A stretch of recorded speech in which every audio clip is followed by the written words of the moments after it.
avec 92% des Français qui ont reçu une première injection. Gabriel Attal, beaucoup de Français se demandent mais pourquoi on ne va pas directement à l'obligation vaccinale ? C'est d'avoir la couverture vaccinale la plus large possible. Et donc quand vous avez cet objectif, vous vous posez la question des mesures qui sont les plus efficaces.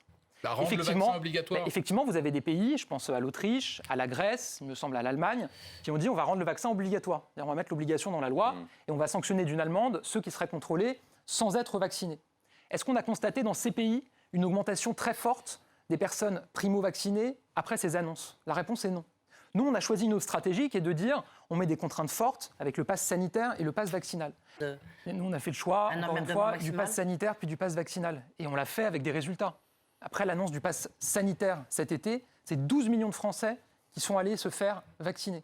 Après l'annonce de la transformation du pass sanitaire en pass vaccinal, c'est là aussi une nouvelle augmentation des personnes qui vont se faire vacciner et qui font leur rappel.